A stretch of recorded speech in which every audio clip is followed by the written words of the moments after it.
देखिए 15 नंबर प्रश्न पर ध्यान दीजिए।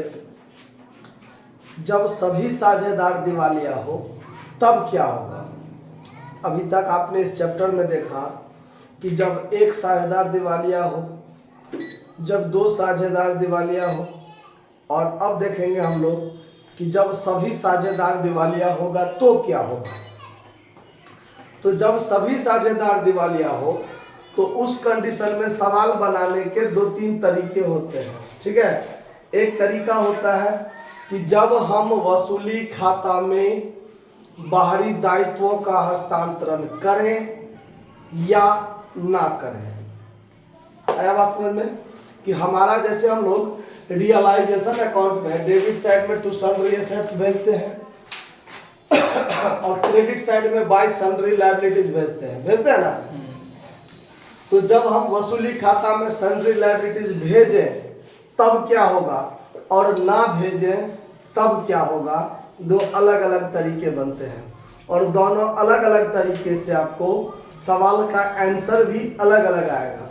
साझेदार सब दिवालिया होगा, A, B, C 3 साझेदार हैं, तीनों साझेदार दिवालिया होगा और तीनों एक दूसरे का भरपाई करते करते सब दिवालिया हो जाएंगे, ठीक है। तो एक तरीका होता है जब वसूली खाता में हम लायबिलिटी को हस्तांतरण करें तब क्या होगा और जब ना करें तब क्या होगा। तो अभी हम लोग ये बनाएंगे सवाल। अभी हम लोग फर्स्ट तरीका बनाते हैं, जब हम वसूली खाता में दायित्व का हस्तांतरण करेंगे तब कैसे, चूंकि सब दिन से करते आए हैं बाय सन्ड्री लायबिलिटीज, यहाँ पर हर सवाल में हम लोग करते आए हैं, तो इसमें भी हम लोग करके देखेंगे कि वसूली खाता में जब हम दायित्व का हस्तांतरण कर देते हैं तब क्या करेंगे।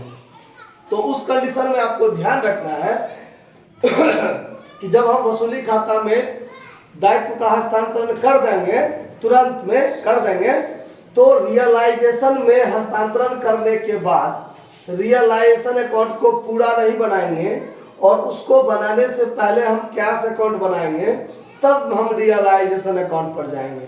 कैसे क्या करेंगे, इसका कैसा काम होगा, इसको गौर से समझिए। तो सबसे पहले आप डेबिट साइड में यहाँ पर टू सन्ड्री एसेट्स लिखिएगा। टू सन्ड्री एसेट्स आपका कौन कौन सा संपत्ति है, देखिए स्टॉक है 60,000 का, स्टॉक 60,000 का, अदर एसेट्स दिया हुआ है 1,09,000 का, 1,09,000 का। उसके बाद गुडविल दिया हुआ है 30,000 का, गुडविल दिया हुआ है 30,000 का, मतलब कुल मिलाकर 1,99,000 हो जाएगा। समझ में आ रहा बात। उसके बाद चलिए अब इसके बाद क्या करेंगे, bye sundry liabilities, bye sundry liabilities. तो यहां पर देखिए bye sundry liabilities account, liabilities, इसमें आपका क्रेडिटर है 1,20,000 का, वही है ना, और बैंक लोन है 50,000 का, बैंक लोन है 50,000 का, यानी टोटल लायबिलिटी जो है आपका 1,70,000। आपका टोटल लायबिलिटी कितना है, 1,70,000, ठीक है। अब सवाल में देखिए कि आगे आपको वसूली के बारे में जो दिया गया है, by cash account, by cash account assets realized, जिसमें आपको स्टॉक से दिया हुआ है 52,000 रुपया और अदर एसेट्स से आपको 90,000, यानी आपके पास 1,42,000 हुआ। देखिए रियलाइजेशन अकाउंट को आधा अधूरा छोड़कर पहले कैश अकाउंट बनाना क्यों जरूरी हो जाता है, उसको समझिए। आपके पास बैलेंस शीट में कैश कितना है, 1,000। यहाँ देखिए टू बैलेंस BD आपके पास 1,000 था, ठीक है। रियलाइजेशन अकाउंट से आपको कितना वसूली हुआ, to realization account assets realize कितना वसूली हुआ, 1,42,000। आपके पास टोटल कितना हुआ, 1,43,000 है। आप सवाल में वसूली व्यय भी है आपका 3000, देख लीजिए। तो वसूली व्यय यहाँ खर्चा कीजिएगा टू कैश अकाउंट एक्सपेंस 3000 रुपया।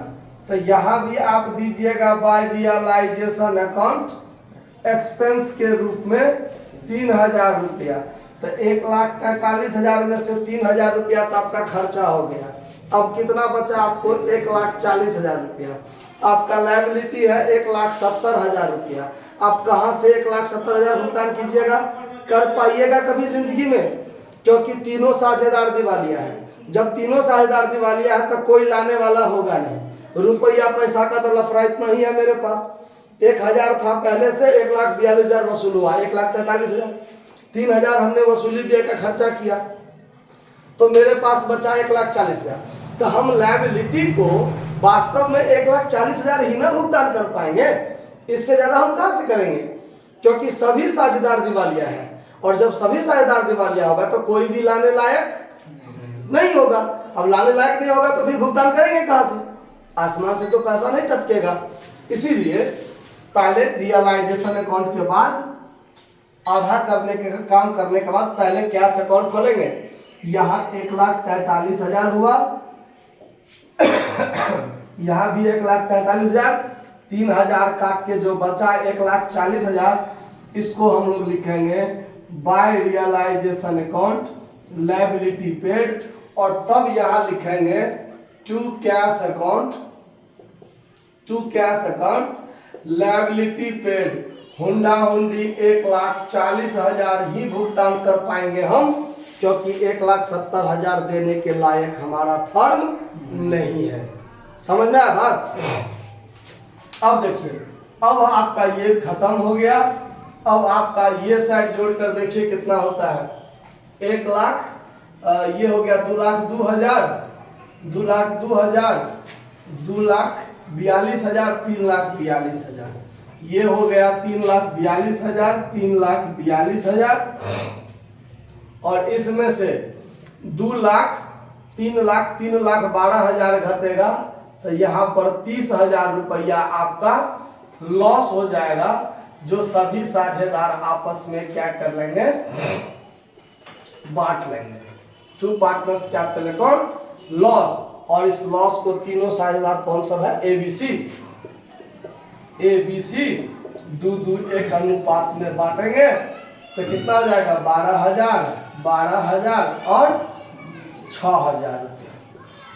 आपका रियलाइजेशन अकाउंट में, सुन लीजिए, आपके रियलाइजेशन अकाउंट में 60,000 रुपया रियलाइजेशन लॉस दिया हुआ है, दिया हुआ ना? तो वो दूसरी विधि से है कि जब हम रियलाइजेशन अकाउंट में इसको ट्रांसफर नहीं करेंगे, इसको इधर नहीं भुगतान करेंगे, यानी क्रेडिटर का और बैंक लोन का अलग से खाता खुलेगा। क्या खुलेगा? अलग से खाता खुलेगा, तो आपको ज्यादा मेहनत हो जाएगा। इसीलिए हम आपको ये कम मेहनत वाला सवाल बताए हैं। इसी सवाल को अब कल हम आपको नेक्स्ट क्लास में इसी सवाल को दूसरे तरीका से बताएंगे कि जब दायित्व को वसूली खाता में ना भेजा जाए तब क्या काम होगा। आ रहा बात समझ में? अब ये तरीका सीख लीजिए, ये समझ में आ रहा बात? अब देखिए, अब तीनों साझेदार दिवालिया होगा कैसे? तो अब लिखेंगे हम बाय बैलेंस BD AB में।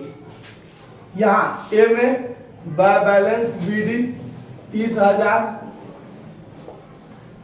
बाय बैलेंस BD B में 20,000, और C का डेबिट में दिया हुआ है पूंजी शायद, देख लीजिए 20,000 रुपया।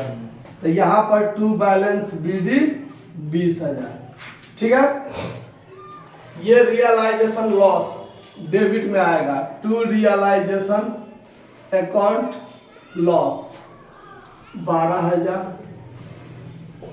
टू रियलाइजेशन अकाउंट लॉस 12,000, 12,000, और टू रियलाइजेशन अकाउंट लॉस कितना? 6,000। चलिए, सारा काम हो गया अभी तक। अब देखिए, अब इस तीनों में पहले कौन दिवालिया हो रहा है? C दिवालिया हो रहा है, क्योंकि इसका डेबिट साइड 26,000 है, क्रेडिट में कुछ नहीं। इसका क्रेडिट, जिसका क्रेडिट ज्यादा होगा वो दिवालिया नहीं होगा पहले, बाद में दूसरे का एडजस्ट करते करते दिवालिया होगा, वो अलग बात है। लेकिन सबसे पहले कौन दिवालिया होगा? जिसका डेबिट साइड ज्यादा होगा। देखिए तो यहां पर 26,000 है, इस 26,000 का भरपाई कौन करेगा?